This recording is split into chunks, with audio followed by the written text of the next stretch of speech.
other shows we have for you to enjoy at myclassicradio.net. The Avengers was most certainly not a household name in South Africa prior to the radio series. With no national television service until 1976, the mechanism simply was not present in the country to show television programs to mass audiences. While many other countries reveled in the filmed adventures of John Steed and company, South Africa was not equipped to join in the fun. The series took Britain by storm and made a major impression in the American markets, being that greatest of rarities, a British series given a network transmission slot. However, as a filmed series, rather than a videotaped one, The Avengers was able to gain a modicum of exposure in South Africa through film rentals.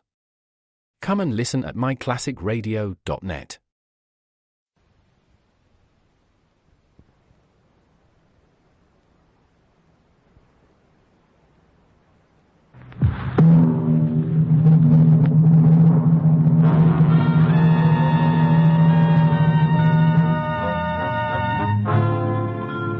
Dangerous Assignment, transcribed starring Brian Donlevy as Steve Mitchell.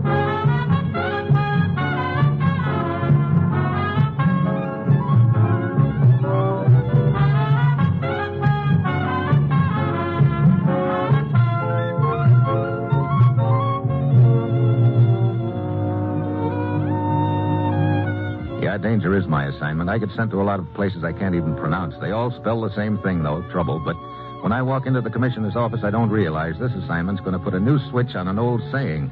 Not only is the pen mightier than the sword, the paintbrush is mightier than the dynamite.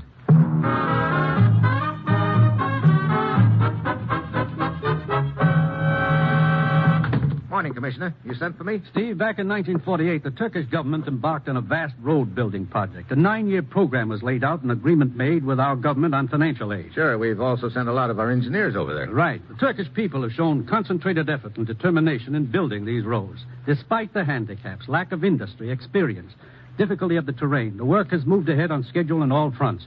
All but one. Trouble? Nothing but trouble, Steve. On a road being built in the mountains of eastern Turkey. They've had a series of costly accidents, cave-ins, mysterious explosions, materials destroyed, equipment breaking down, and so on. Smells like sabotage. Yes. Okay, I'm on my way. Contact a man named Hardeen Bersher when you arrive, Steve. He's in charge of the operation there. Check with his American advisors. It's vitally important that road be finished and on schedule. Well, that's it. You've got your assignment. Good luck.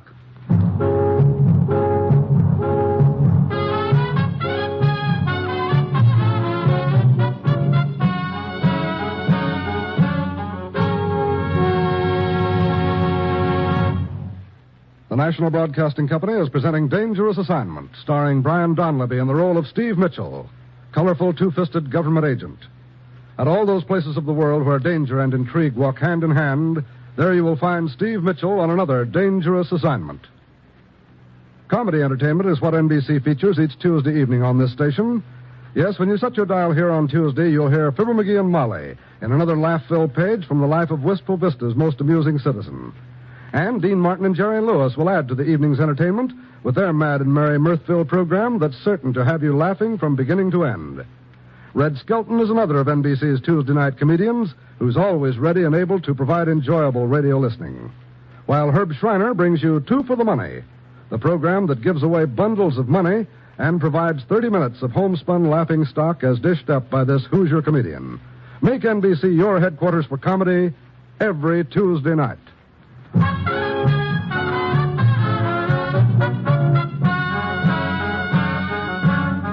Sure, I've got my assignment. Get over to eastern Turkey and find out who's throwing a monkey wrench into a road-building program we're helping to finance and supervise. It's late Thursday afternoon when my plane lands at the airport in Sivas, some 300 miles east of Ankara. I hop aboard a train and ride deeper into the mountains. It's well after dark when I jump off at a small whistle stop. The station is deserted, almost. In the dim light at the far end of the platform, I see a parked Jeep, and leaning against the front fender is a small, slender gent dressed in khaki and field jacket. Sorry, you've been waiting long, Buster, but Hey. How are you, Mr. Mitchell? Well, surprised right now. I didn't expect... A woman to meet you? My name is Marga Sehan. Well, hello. Mr. Bersher could not come to meet you. He sent me instead. Just throw your suitcase in the back there. Okay. All right. Let's roll, huh?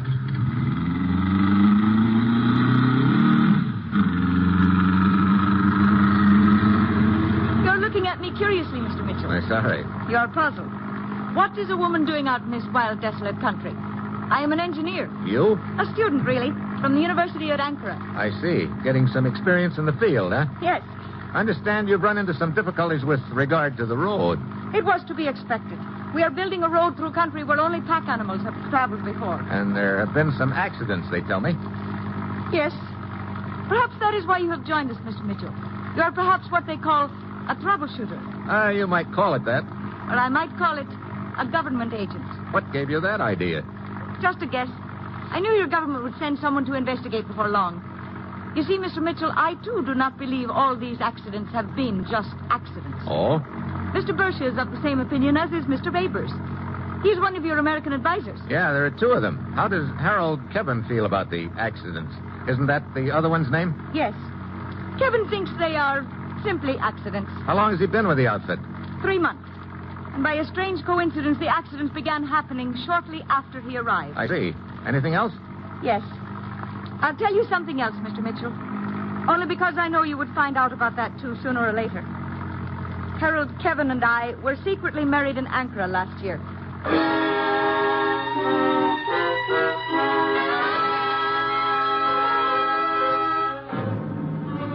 Well, after that, the conversation drops to zero. We ride in silence for the next hour, grinding, bouncing over the road, climbing higher and higher into the mountains. Finally, Margot wheels the Jeep into a clearing, a shelf dug into the side of the hill where some other trucks are parked. We walk to the edge of the canyon and look down. A dozen or more floodlights illuminate the work area below. Tents, tool sheds, bulldozers, and other equipment. And rising out of the canyon floor are huge pillars of concrete and steel.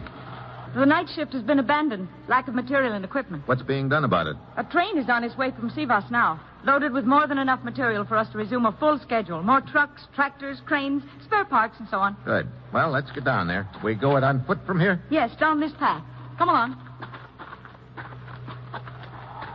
This is the farthest point your road has reached? Yes. Just a moment, Mr. Mitchell. Yeah, sounds like... Hey, look out. Get back. Oh.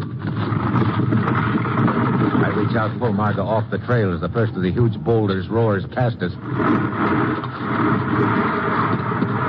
Thank you. Thank you, Mr. Mitchell. You okay? Yes, I'm all right. Brother, that was a little too close for comfort. Another, shall we say, accident. Yeah, earmarked for me, looks like. Hello up there! The noise has attracted the camp. Hello! Martha, you okay? Yes! Who is that I down am there? okay. Who's that? Abers, one of the American advisors. The man with him is Mr. Bersha. Come along. Hey, you two start that ruckus up there? No, Mr. Abers, we did not. You are not harmed, my dear. Not harmed. This is Mr. Mitchell, Mr. Bersha, Mr. Abers. Mr. Bersha? How do you do, Mr. Mitchell? Abers? I'm glad to have you with us. Marga, is not Mr. Kevin with you? Why, no. I had not seen him for some time. Mr. Abers, have you seen him? No, not for a couple of hours. Margot, we better see what damage those boulders caused. Of course. Good night, Mr. Mitchell. Night. If there's anything I can do to help you get settled, Mitchell, let me know. Sure, Abers. Those rocks, Mr. Mitchell. No accident. You're telling me. Look, Mr. Bersha, just who knows why I'm here? No one but myself. The others think you are an engineering consultant. Margot doesn't. She had me spotted as a government agent right off the bat. Guess, she said. The others could make a guess, too. Yes, I suppose. About this man named Kevin. A fine engineer, Mr. Mitchell. What's all this done to your schedule? Well, we are some 2 weeks behind. Still, we have a chance to catch up. And we will, Mr. Mitchell, once the equipment and the material arrive. The train, huh? Yes, it will be here early in the morning. That train means everything to us. We can return to our work, step up the schedule, finish the road before the rains come. The ground suddenly jumps up under us. Bersha and I find ourselves standing in a shower of rocks and debris, all of it coming from the rim of the canyon overhead. Bersha springs into action, starts up the path. I know he's headed for the tunnel, and I'm right behind him. We're halfway up the canyon wall when I spot someone crawling among the boulders. I let Bersha go ahead, duck off the path, and circle around. And I reach out and grab. Hold it, Buster. Drop the knife. Drop it. That's... Okay. Now get up on your feet. Mitchell! Mitchell! Over here, Bersha. What is it? What happened? Just caught our friend here creeping along the path. Why, this is one of the workers. His name is Dapur, from Afghanistan. What happened up there? The tunnel. Someone set off a charge of dynamite. This gent, probably. Look out, Mitchell! Dapur dives into Bersha, who snatches into me. As I reach out to grab, I miss. Both Bersha and I fall back off the path and slide away down the side of the canyon. Mitchell, are you all right? Yeah, I guess so. That was a neat block he threw on you, Bersha, and a neater one you put on me. I am sorry. He threw me off balance. Yeah. Any sign of our friend? No, I did not see him. He's got to be up there among the boulders somewhere. You take that side, and I'll go up this way.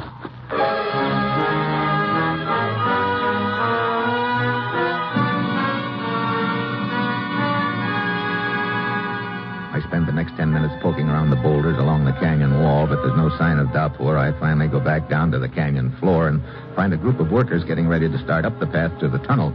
In their lead is a tall, lanky American who should be the other engineer, Kevin. All right, men, let's go. On the double. Hey, Kevin. What? Oh, hello. You must be Mitchell. That's right. I'd like to talk to you, Kevin. Oh, sure. Get going, men. Be right up. Sorry I wasn't around to welcome you, Mitchell. I know. You were out for a walk. Yeah, that's right. Heard the explosion and came back. Bersha told me what had happened. Oh? When did you see him? Just a few minutes ago. He's around here somewhere. What's the matter? What are you staring at? Up there, that cable stretching across the canyon. Oh, that. Just a small bucket car we use to haul stuff from one rim of the canyon to the other. Yeah. It's moving. Headed away from the tunnel. Oh, yeah, so it is. Wonder who's using it. Moving very fast. I think we can just about make it.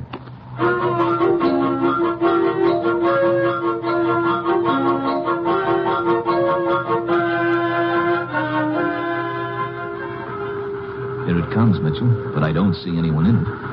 If my hunch is right, he's in there. Who is? Now, look, what's this all about? Well, don't see anybody getting out. Come on.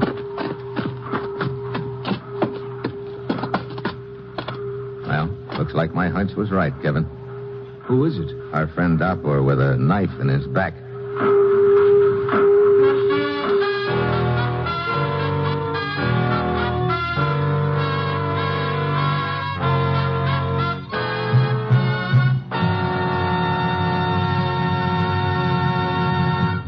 Steve Mitchell will continue his dangerous assignment in just a moment. Do you remember that old saying, a stitch in time saves nine? Unlike a lot of old proverbs, this one really works, whether you apply it to a chair with loose rungs or your health. Suppose you learned that a few dollars spent now could be that stitch in time that might save your health or the health of your family in the year to come. Sound like a good proposition? Well, here's how it's done. Just buy Christmas seals this Christmas.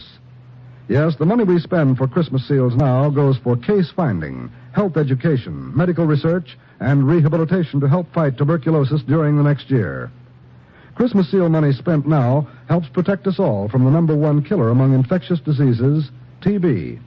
It's the stitch in time that saves human lives and health, prevents economic chaos and the broken homes which often follow in the wake of TB. Don't say it couldn't happen to you. It can. But you take out a little insurance against it. Save lives and prevent misery, your own and your neighbors, when you buy Christmas seals.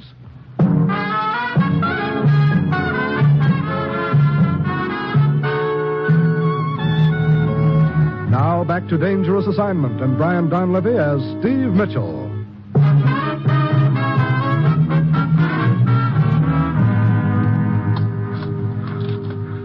Who killed Dapur and why, Mitchell? I don't know who at this point, but I've got a pretty good idea why, Kevin. Oh? Whoever hired Dapur to blow up the tunnel killed him to close his mouth. He either got it while he was trying to make his getaway in this cable car, or else the killer dumped his body in here to hide it. Either way, the killer must be the one who started the cable car in motion. Yeah, What is it? This stain on Dapur's hand. Orange color. Well, let's get back down to camp and find out where everyone was a few minutes ago when this cable car started moving.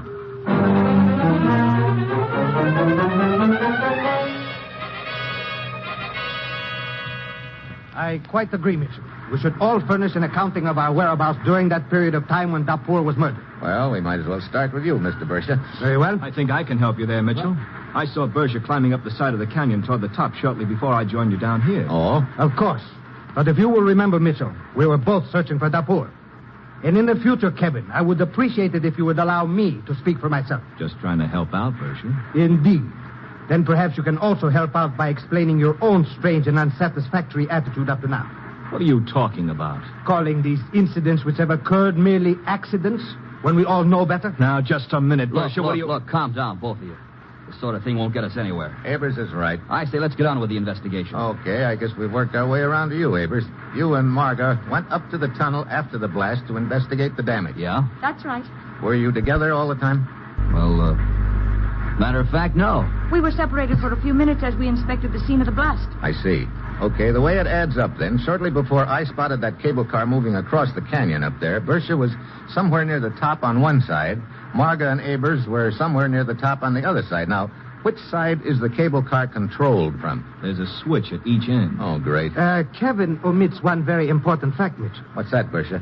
It is true there is a switch at either end up on the rim. But where was Kevin at the time? I told you, I was down on the floor of the canyon. Mitchell saw me there. That's right. He was organizing a work party near the construction shack. Then it might interest you to know there is a master switch in the shack. It also controls the cable car. What? Okay, so what? I'd forgotten about the master switch. Well, this is just dandy. Any one of you could have killed Dapur and started the cable car.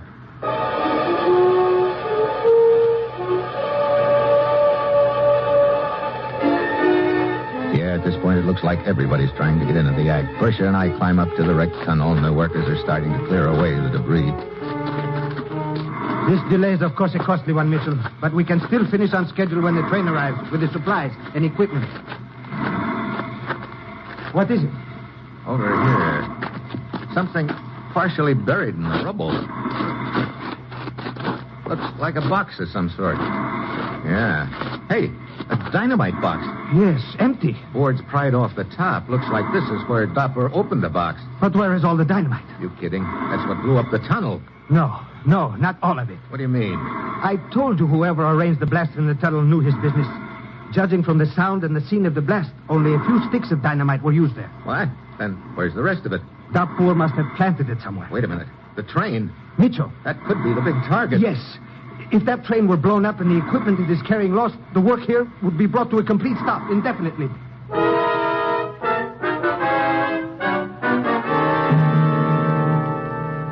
What? What's that? How long ago? Very well. We're too late, Mitchell. They tell me the train passed the junction and onto our spur line 5 minutes ago. Oh, great. Then there's no way we can contact it now. No. According to this map, your spur track from the main line is about 10 miles long. Yes, very close to that. And somewhere on that 10-mile stretch is the train. Also a charge of dynamite. We've got to find it and find it fast. But how? We cannot possibly cover every foot of that track. I know. Look, I figure these points on the map are the trouble points. Areas where it's most logical the charge would be set. Now, here... Yes, the area where Dapur and the others were working today. Yeah, then here... Yes, a downgrade with a curve at the bottom. Then over here, a new bridge. And this tunnel here. Okay, have Abers, Kevin, and Marga take some workers and start along the track. If the saboteur is one of those three, we'll have the other two as insurance. Have them check the track as they go along, and if they get to the train and it's in one piece, they can flag it down. And what about us? We're going to cut across country to those trouble spots and hope we're in time.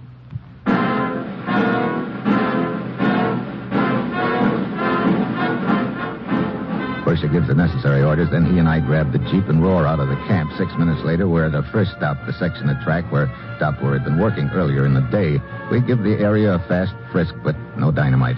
The railroad makes a horseshoe bend around the mountains from here. We cut across over the narrow road to our next stop, a downgrade with a sharp curve, but we can't find the charge there either.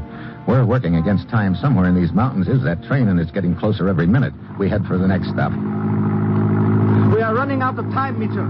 There remain only the tunnel, the new bridge, and... Wait, there is also a trestle I overlooked earlier. Oh, but the train must have passed over it by now. Hey, wait a minute, the bridge. What about it? Did you say it was new? Why, yes, it was completed just 2 days ago. Steel construction, girders? Of course. Okay, I'll drop you at the tunnel. I'm heading for that bridge. You think that... Just playing a hunch, Bersha, but it better be a good one.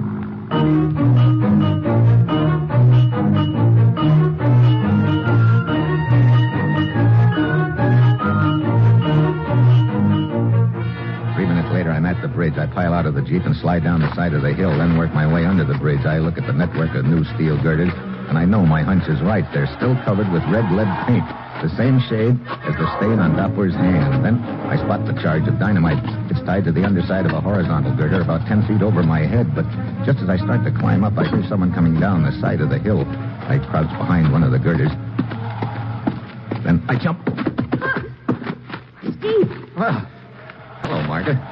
You getting ready to set off your dynamite up there? What? Yes, I see it. You see, I also realized what the stain on Dapoor's hand meant. I was hoping against hope the dynamite would not be here. But it is. What?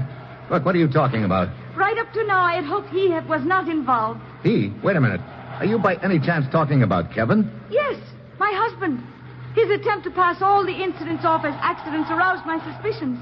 Then I discovered he was leaving the camp mysteriously at night. You know, you're not exactly in the clear yourself. I'm going to climb up there and get that dynamite, then You're we'll... wrong, Mitchell. What? It's Abers. Yes, it sure is. Now, just hold it, both of you. Well, what do you know? So you're my boy, Abers. Yeah. And you're not going to touch that dynamite, Mitchell.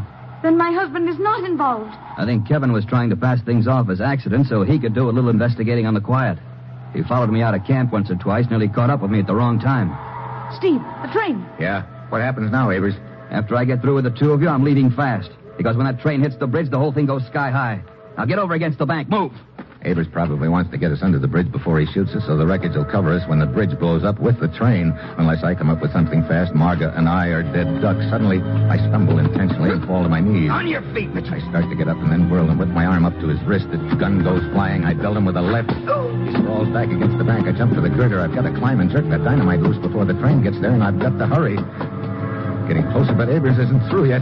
He scrambles to his feet. Marga grabs at his arm, but he knocks her down and out. He dives and catches my leg, drags me off the girder. He swings. I duck. His fist smashes against the girder. I tag him twice. He goes down, and this time he stays. I start up the girder again. Time's running out. The train's almost to the bridge. I keep climbing. Another 3 feet. The train keeps coming. I spot a wire leading from the dynamite to the detonator. I reach up and jerk it loose just as the train thunders onto the bridge.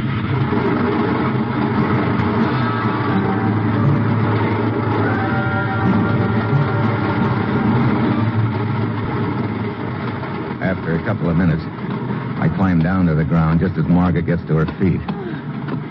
Oh, thank heaven, Steve. If you hadn't jerked that wire loose when you did. Yeah. Hadn't been for that streak of red lead paint on Dapoor's hand, I wouldn't have been here to jerk the wire loose. That's right.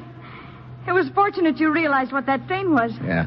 Matter of fact, you might call it a red letter day for me.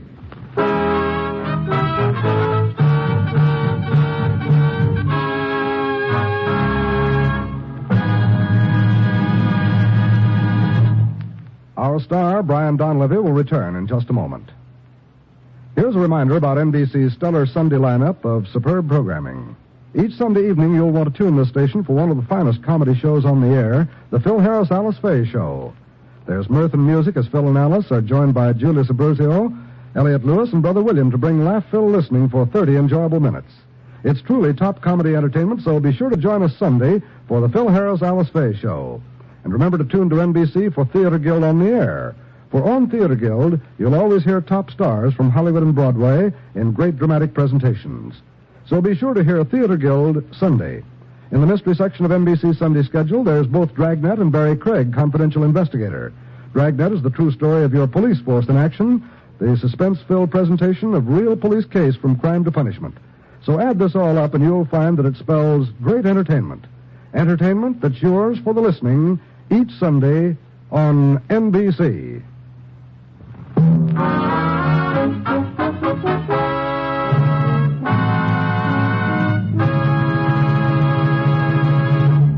Next week, Christmas Eve in Sweden and a gift-wrapped bullet. That will be Steve Mitchell's dangerous assignment next week.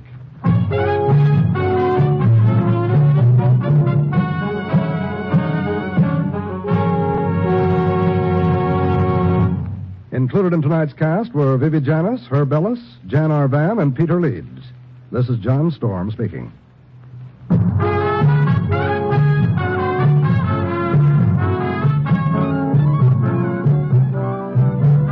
Dangerous Assignment, starring Brian Donlevy as Steve Mitchell, with Herb Butterfield as the commissioner, is written by Bob Reif and Adrian Jandot, and is directed by Bill Karn. Be with us again next week at this time when Brian Donlevy, starring in the role of Steve Mitchell, will embark on another transcribed Dangerous Assignment. Tomorrow, hear both Father Knows Best and Truth or Consequences on NBC. It's not easy being the one everyone counts on to keep the facility running, no matter the weather or supply chain hiccup. But we get you, Raymond in Buffalo, and Maria in Miami, Jules in Minneapolis, and Stan in Central Indiana. Taking control of everything that's under your control. At Grainger, we're here for you with experienced branch staff at over 250 locations so you get the product you're looking for. Call, click Grainger.com, or just stop by. Grainger, for the ones who get it done. And we're back. Well, tax season's here, folks, and you know... Hi there. Whoa, where'd you come from? April here to tell you about the tax filing software from TaxAct. Seriously, were you hiding behind my desk? Seriously, TaxAct makes it easy to get your maximum refund. Well, you heard it here first, folks. Switch to TaxAct today and you can start for free. Or as we say in Radioland, subtle. TaxAct. TaxAct. File for less and get more. See taxact.com for details.